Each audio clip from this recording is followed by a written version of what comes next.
കൂടുതൽ വീഡിയോകളും വാർത്തകളും കാണുവാൻ ഞങ്ങളുടെ ചാനൽ സബ്സ്ക്രൈബ് ചെയ്യുക. Please subscribe our channel.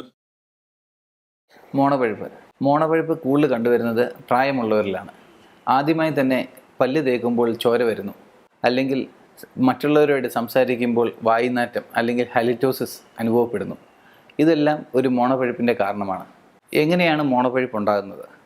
പല്ലുകൾ തമ്മിലുള്ള ഒക്ലൂഷൻ, പല്ലുകൾ തമ്മിൽ കടിക്കുമ്പോൾ കറക്റ്റായിട്ട് ലെവലിൽ ചേർന്ന് വരാതിരിക്കുമ്പോൾ മാലൊക്ലൂഷൻ എന്ന് പറയും. ആ ഒക്ലൂഷൻ കറക്റ്റായിട്ട് വന്നില്ലെങ്കിൽ പോലും നമുക്ക് മോണപ്പഴുപ്പുണ്ടാകുന്നു. ബാഡ് ഹാബിറ്റ്സ്, സ്മോക്കിംഗ്, അതേപോലെ ആൽക്കഹോൾ ഡ്രിങ്കിങ്, അതേപോലെ തന്നെ സ്ഥിരമായി എടുക്കുന്ന മരുന്നുകൾ, കൊളസ്ട്രോളിനും അതേപോലെ തന്നെ കാർഡിയാക്കിനും എല്ലാം എടുക്കുന്ന മരുന്നുകൾക്ക് ചിലവർക്ക് ഈ മെഡിക്കേഷൻ റിലേറ്റഡ് ആയിട്ടും ജിഞ്ചവൈറ്റിസും അല്ലെങ്കിൽ മോണപ്പഴുപ്പും ഉണ്ടായി വരുന്നു. ഇതിന് നമുക്ക് ചെയ്യാൻ, മോണപ്പഴുപ്പ് ഉണ്ടാകുമ്പോൾ എങ്ങനെ ഉണ്ടാകുന്നതെന്ന് ഞാൻ പറഞ്ഞു.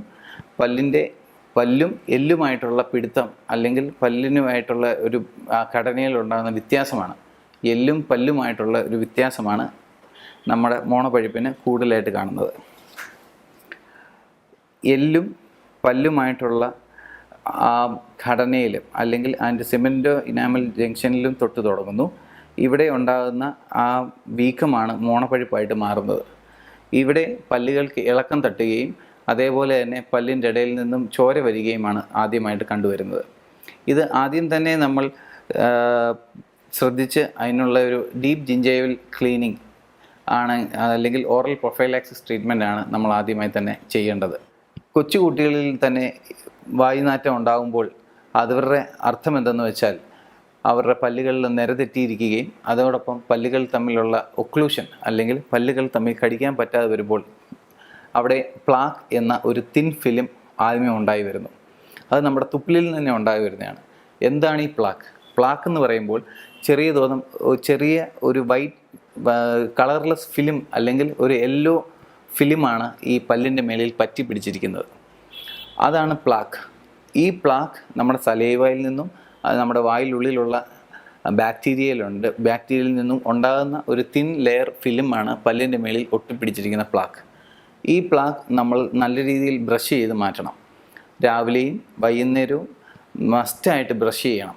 ഈ ബ്രഷിങ് ടെക്നിക്കുകളിൽ വരുന്ന വീഴ്ചകളാണ് ഈ പ്ലാക്ക് വീണ്ടും അവിടെ ഇരുന്നതിന് ശേഷം അത് കാൽക്കുലസ് അല്ലെ ടാറ്റാർ എന്നുള്ള രീതിയിലേക്ക് മാറുകയാണ്. പ്ലാക്ക് നമ്മൾ ക്ലീൻ ചെയ്ത് കഴിയുകയാണെങ്കിൽ വളരെയധികം തന്നെ മോണരോഗത്തിൽ നിന്നും നമുക്ക് ശമനം കിട്ടും. പ്ലാക്ക് ഇരിക്കുന്തോറും കൂടുതലാകുമ്പോൾ നമ്മുടെ വായ്ക്കുള്ളിലുള്ള കാൽഷ്യം ഡെപ്പോസിറ്റ്സ് ഈ പ്ലാക്കുമായിട്ട് ബാക്ടീരിയയുമായിട്ട് കോളനൈസ് ചെയ്തതിന് ശേഷം ഇവ പല്ലുകൾക്കിടയിൽ കക്കൻ എന്നാണ് നമ്മൾ മലയാളികൾ പറയാറുള്ളത്. അത് കക്ക പോലുള്ള സാധനങ്ങൾ പല്ലിൻ്റെ ചുവട്ടിൽ മോണയോട് ചേർന്ന് പല്ലിൻ്റെ ഇടയിലേക്ക് അടിഞ്ഞ് കൂടുകയാണ്. ഇത് നമ്മൾ അമക്കി തേക്കുമ്പോൾ ഈ കാൽക്കുലസ് ഇളകി പോകുന്നേയില്ല. അതിന് പകരമായിട്ട് നമ്മൾ എന്താ സംഭവിക്കുന്നത്? നമ്മുടെ മോണ നമ്മൾ തന്നെ താഴോട്ട് ഉരച്ചൊരച്ച് ഇറക്കി കളയുകയാണ്. ഇപ്പോൾ തന്നെ നമ്മൾ സ്വയം മോണരോഗത്തിന് കാരണമാവുകയാണ്. ഇത് അമക്കി തേക്കുകയോ അല്ലെങ്കിൽ അമക്കി ബ്രഷ് ചെയ്യാതെ തന്നെ ഇത് ക്ലീൻ ചെയ്ത് ഒരു ഡെൻ്റൽ പ്രൊഫൈലാക്സിസ് ട്രീറ്റ്മെൻറ്റിലൂടെ തന്നെ നമുക്കിത് മാറ്റാവുന്നതാണ്. സ്ത്രീകളിലാണെങ്കിലും നമ്മൾ കണ്ടുവരുന്നത് അവരുടെ ദുശീലങ്ങളിൽ നിന്നാണ്. സ്ത്രീകൾ കേരളത്തിൽ ഉണ്ടോയെന്നറിയില്ല, എന്നാലും ഞാൻ പറയുകയാണ്, വെറ്റമുറുക്ക്, ടൊബാക്കോ ച്യൂയിങ്.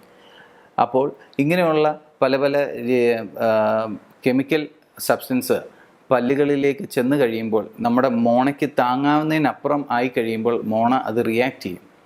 അങ്ങനെയാണ് ഒരു രീതിയിൽ മോണരോഗം ഉണ്ടായി വരിക. ഇതിനെല്ലാം നമുക്ക് എന്താണ് ഒരു പോംവഴി, അല്ലെങ്കിൽ എന്താണ് ഒരു ഡെൻ്റൽ ട്രീറ്റ്മെൻറ്റ്? എല്ലാ 6 മാസം കൂടുമ്പോഴും ഒരു ഡെൻ്റൽ ചെക്കപ്പ് വളരെയധികം നല്ലതാണ്. മോണരോഗം വരുമ്പോൾ നമ്മൾ സ്ഥിരമായി കണ്ടുവരുന്നത് വായുനാറ്റം ഉണ്ടാകുമ്പോൾ നമ്മൾ കൂടുതലും പറയുന്നു, എനിക്ക് എൻ്റെ കൂട്ടുകാരോട് സംസാരിക്കാൻ പറ്റുന്നില്ല, എൻ്റെ പേരൻസിനോട് സംസാരിക്കാൻ പറ്റുന്നില്ല, അല്ലെങ്കിൽ എൻ്റെ തൊട്ടടുത്തുള്ള ഫ്രണ്ട്സിനോടൊന്നും സംസാരിക്കാൻ പറ്റുന്നില്ല. ഈ വായുനാറ്റം നമ്മൾ കണ്ടുവരുന്നത് ഈ പറഞ്ഞ പോലെ പ്ലാക്ക് അല്ലെങ്കിൽ കാൽക്കുലസ് അടിഞ്ഞു കൂടുകയും നമ്മുടെ മോണയുടെ ഇടയിലേക്ക് ഇവ കയറിയിരുന്ന് ഒരു ചെറിയ തോതിലുള്ള ഫൗൾ സ്മെൽ ഉണ്ടാക്കുന്നതിന് കാരണമാണ്. ഇത് നമ്മൾ വളരെയധികം ശ്രദ്ധിച്ച് ഈ പറഞ്ഞ പോലെ ഒരു 6 മാസം അല്ലെങ്കിൽ 1 വർഷം കൂടുമ്പോഴെങ്കിലും മസ്റ്റായിട്ട് ഒരു ദന്തപരിശോധനയ്ക്ക് വിധേയമാകേണ്ട സമയമായി. മറ്റൊന്ന്, നമ്മൾ അമക്കി തേക്കുമ്പോൾ ഉണ്ടാകുന്ന ബ്ലീഡിങ്, അതായത് നമ്മുടെ മോണയിലുള്ള ജിഞ്ചൈവയിലുള്ള ഒരു മാറ്റമാണ് ഇപ്പോൾ നാം കണ്ടുവരുന്നത്. അമക്കി തേക്കുമ്പോൾ നെക്രോട്ടൈസിങ് അൾസറേറ്റീവ് ജിഞ്ചവൈറ്റിസ് അല്ലെങ്കിൽ acute necrotising ulcerative gingivitis Anagh എന്ന് പറഞ്ഞൊരു സംവിധാനം. മോണ നമ്മൾ അമക്കി തേക്കുമ്പോൾ നമുക്ക് മോണയിൽ നിന്നും ബ്ലഡ് വരുന്നു. അതേപോലെ തന്നെ ജിഞ്ചൈവ എന്ന് പറഞ്ഞാൽ ഏറ്റവും പല്ലിൻ്റെ മേളിലത്തെ ഒരു കോട്ടിങ്ങാണ്, മോണയുടെ കോട്ടിങ്ങാണ് ജിഞ്ചൈവ എന്ന് പറയുന്നത്. ഇത് ഇരിക്കും തോറും ഇത് നമുക്ക് ബുദ്ധിമുട്ട് അതിൻ്റെ ഉള്ളിലേക്ക് കയറി വരുമ്പോഴാണ് ഇത് പെരിഡോണ്ടൽ പ്രോഗ്രാം അല്ലെങ്കിൽ മോണരോഗമായിട്ട് മാറുന്നത്. ഇവിടെ നമ്മുടെ മോണരോഗം ഉണ്ടാകുമ്പോൾ നമ്മുടെ പല്ലും എല്ലുമായിട്ടുള്ള ഘടനയിൽ വ്യത്യാസമാണ് ഉണ്ടാകുന്നു. പല്ലും എല്ലും അതിലുള്ള ചുറ്റിനും നിൽക്കുന്ന സിമെൻറ്റേഷനും എല്ലാം തന്നെ വ്യത്യസ്തമായി മാറുകയാണ്. ദുശീലങ്ങളിൽ മാത്രമല്ല, ഇത് പല ഡിസീസുകളും റിലേറ്റഡ് ആണ്. ഈ മോണപ്പഴുപ്പുകൾ ഓട്ടോഇമ്മ്യൂൺ ഡിസീസസ്, HIV അല്ലെങ്കിൽ പല രീതിയിലുള്ള സിസ്റ്റമിക് ഡിസീസസ് എല്ലാം തന്നെ നമുക്ക് ഈ മോണപ്പഴുപ്പിന് ഒരു കാരണമാകുന്നു. നമ്മൾ ഒരു മരുന്ന് എടുക്കുകയാണെങ്കിൽ ചിലപ്പോൾ അതിൻ്റെ പാർശ്വഫലങ്ങൾ കൊണ്ടും മോണരോഗം ഉണ്ടാകാം. സ്ഥിരമായി കഴിക്കുന്ന മെഡിസിൻസ് കൊണ്ട് നമുക്ക് ചിലപ്പോൾ ഈ മോണരോഗം ഉണ്ടാകാം. അതായത് എക്കോസ്പിരിൻ എന്നിവ പോലുള്ള മരുന്നുകൾ കഴിക്കുമ്പോൾ നമ്മൾ പ്രത്യേകം ശ്രദ്ധിക്കേണ്ട ഒരു കാര്യം, അമക്കി തേക്കുമ്പോൾ ചെറിയ തോതിൽ മോണരോഗം ഉണ്ടെങ്കിൽ അത് ഹെവി ആയിട്ട് ബ്ലീഡ് ചെയ്യുമ്പോൾ തന്നെ നിങ്ങൾ വീണ്ടും അതിൽ അമർത്തി പല്ല് തേക്കരുത്. കാരണം എന്തെന്ന് വെച്ചാൽ എക്കോസ്പിരിൻ പോലുള്ള മരുന്നുകൾ ആൻറ്റി കോയാഗുലൻസ് ആണ്. ഇവ വീണ്ടും അമക്കി തേക്കുമ്പോൾ ഇതിൻ്റെ അകത്തുനിന്ന് വീണ്ടും ചോര വന്നുകൊണ്ടേയിരിക്കും. അവിടെ ചോര ക്ലോട്ടിങ് എത്താത്ത കാരണം ഇവ വീണ്ടും ലൂസായിക്കൊണ്ട് തന്നെ ഇരിക്കുന്നു. നിങ്ങൾ വീണ്ടും വായിലേക്ക് വെള്ളം ഒഴിച്ച് തുപ്പുമ്പോഴെല്ലാം തന്നെ നിങ്ങൾക്ക് ചോര വന്നുകൊണ്ടിരിക്കുന്നു. ഇതിന് അത്യാവശ്യമായി തന്നെ ഒരു ദന്തപരിചരണം ആവശ്യമാണ്. നമുക്കിതിൻ്റെ ഒരു ട്രീറ്റ്മെൻറ്റ് പ്രൊസീജിയറിലേക്ക് പറയുകയാണെങ്കിൽ, ഫസ്റ്റ് ഒരു സുപ്രാ ജിഞ്ചൈവൽ സ്കെയിലിംഗ് അല്ലെങ്കിൽ അതിൻ്റെ പല്ലിൻ്റെ പല്ല് ക്ലീൻ ചെയ്യുക എന്നാണ് നമ്മൾ പറയുന്നത്. നമ്മുടെ മോണപ്പഴുപ്പിന് നമ്മൾ പല രീതിയിലും നമ്മൾ ശ്രദ്ധിക്കാവുന്നത്, പല്ലിൻ്റെയും എല്ലിൻ്റെയും പിടുത്തം എത്രത്തോളം ഉണ്ടെന്നുള്ളത് ഒരു ദന്ത ഡോക്ടർ എപ്പോഴും അതിൻ്റെ രീതിയിൽ ഒരു പെരിയോഡോണ്ടൽ പ്രോബ് വെച്ച് തന്നെ അളന്ന് എത്രത്തോളം പല്ലും എല്ലുമായിട്ടുള്ള പിടുത്തം കറക്റ്റായിട്ടുണ്ടെന്ന് നമ്മൾ അറിയാൻ പറ്റുന്നു.